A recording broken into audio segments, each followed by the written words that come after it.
Here in the U.S., 8 men with suspected ties to ISIS arrested by federal agents in 3 major cities. NBC's chief White House correspondent Peter Alexander has details. Peter, what do you know this morning? Hoda, good morning. Those 8 suspects that you note are all men from Tajikistan who were all arrested by ICE over the weekend in Philadelphia, L.A., and New York for potential ties to ISIS in Central Asia. 3 people familiar with the matter tell NBC News that the men crossed through the southern border some as recently as last year. And at the time, authorities found no evidence of terror ties. Their criminal background checks at the time all came back clean. But the FBI has since been investigating a potential threat coming out of Central Europe that included monitoring these men for several months. A series of terror suspects in ISIS-linked attacks, notably, have originated in Tajikistan. That, by the way, it borders Afghanistan and China, including the gunman in the Moscow concert hall attack that happened back in March, where ISIS claimed responsibility, Hoda. And Peter, all of this under the backdrop of border security, which of course is one of the top issues that's dominating the presidential race. Yeah, the economy, border security, and immigration, of course. Republicans blame President Biden for a record number of migrants illegally crossing into the U.S. on his watch, arguing that he's weak on immigration and border security. But remember, Republicans also recently tanked a bipartisan border security deal at the urging of former President Trump.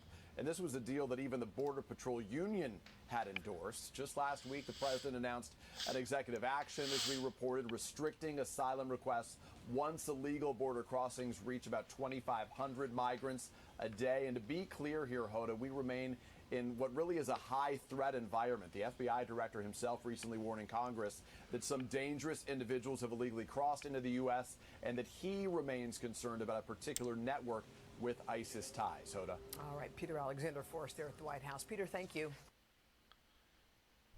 First and foremost, I want to give all praise, honor, and glory to Yahweh, Ba'ashem, Yahushai, Ba'ashem, Rakah Kodash, and double honors to the elder bishops and apostles of Great Millstone that taught me the truth.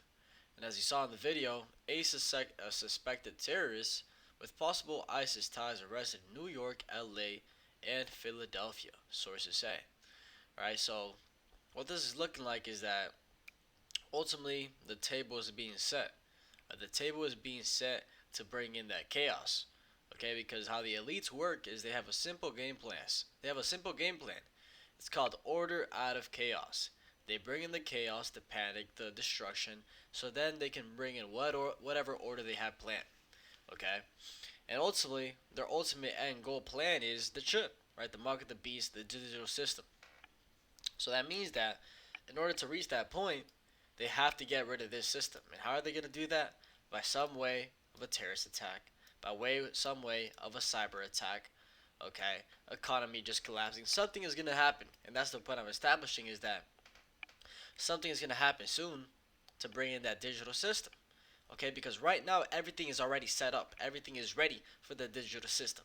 All we need is a way to get there. Okay, and when we see things like this, suspected terrorists, this is signs showing you that, hey, something is coming down the pipeline. Okay, and the lady briefly addressed it, but you had the FBI director going into how I've been warning about this a long time. Something close to 9/11 is going to happen again. Something worse than 9/11 is going to happen. He's saying this, the FBI director. Okay, so these are not things to be playing with. Okay, and ultimately we all know what's going to happen, right? Those in the truth that knows the prophecies, we know that something is coming, right? We just don't know when. Okay, is the specific thing. So this is going to be a quick video. This is 1 Thessalonians chapter 5 and verse 2. It says, For yourselves know perfectly that the day of Yahweh so cometh as a thief in the night. It's going to come when you least expect it. For when they shall say peace and safety, then sudden destruction cometh upon them, as travail upon a woman with child, and they shall not escape. Right, so when everybody in the economy is screaming peace and safety, everything looked okay and dandy, that's when it's going to happen. Right, and a perfect example is 9/11, man. Okay, unless you were really juiced in and knew what was going on, everybody was just living their own lives, working their 9 to 5s, and then all of a sudden, boom, airplane hits the tower. Okay, the tower starts collapsing, right, floor by floor, with planned explosives, obviously, if you look into the actual footage.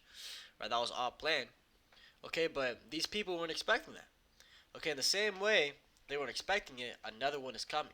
And the same thing as 9/11, this one is also going to be planned by the elites. Okay, everything that happens is not by coincidence. Okay, they all have their little plans that they've been planning, okay, for years upon years to perfection. Okay, we're going to reach a point in time, specifically with this election, that things are really going to start spiraling, right? If Trump comes into office, he's really going to start harping, right, on these border crossers, right? He's really going to start harping on them, right? Instantly, he's going to try rounding up 2 million and deporting them back, getting rid of them. Okay, then he's talking about how if you're anti-Israel and you're a Zionist, or not Zionist, if you're anti-Israel and you're anti-Semitic, you deserve the death penalty. You deserve to be beheaded. Okay, the guillotine. He literally said that, right? So if Trump were to be elected, that's chaos in itself. And if Biden were to be elected, that's chaos in itself, right? More by the way of civil war. Okay, because everybody knows that he's not a fit leader. Okay, and that ultimately he's about to pass away. So when people see that Biden wins, if Biden were to win again, these Trump supporters, these diehard Americans would absolutely spaz out, okay, because they know that they're in for another shit show. And right there, you'd have another thing, right? So whether it's Biden or Trump being elected, things are only getting worse and worse. Okay, and just going off prophecy, these prophecies are gonna play out whether Trump or Biden gets elected. Okay, that always stands. Let's get Habakkuk chapter 2 and verse 2. It says, "And Yahweh answered me and said, Write the vision and make it plain upon tables, that he may run that readeth it. For the vision is yet for an appointed time, but at the end it shall speak, and not lie. Though it tarry, wait for it, because it will surely come, it will not tarry." And that's the point, is that there's going to reach a point where these visions, these prophecies are speaking. Okay, and that's happening right now. Okay, when you look into the mark of the beast being the RFID chip and all the advancements that are being made to make that worldwide, okay, that's the vision speaking. When you go into suspected terrorists in New York, LA, and Philly, right? So 3 major cities. Okay, that's the prophecy speaking, right? So when you look at everything happening, these visions are speaking and they're not lying. It says, though it tarry, that word tarry goes into like prolonging. It feels like it's taking forever. Okay, though it tarry, wait for it, because it will surely come, it will not tarry.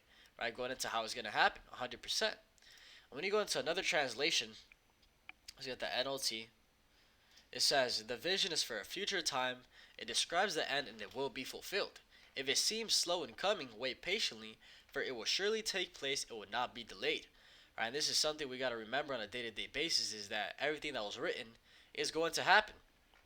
Right, there's points in times where we'll go a couple months, right, a month, right, with not much really going down. Okay, but the next month, prophecies are jumping out the book. Okay, your prophecies are jumping out the book. So ultimately, the hardest part is waiting, right? The hardest part is enduring and just seeing it out to the end, right? Just watching the chess pieces being moved and just staying on point through all this chaos, and ultimately just on your day-to-day life, right? Bullshit just be happening. Okay, so I want to make a quick video on that, not too long, but just going into the fact that, hey, things are turning up, a suspected terrorist, right? And there's going to be more suspected terrorists, and ultimately it's going to be that big just collapse. Like I said, it's either going to be a terrorist attack bigger than 9/11, it's going to be a cyber attack, or it's going to be an EMP attack. Okay, so hopefully this is edifying. With that, I would give all praise, honor, and glory to Yahweh Ba'Shem, Yahushai Ba'Shem, Rakak Wadash, and double honors to the elder bishops and apostles of Great Millstone that taught me this truth. Shalom, Shalom.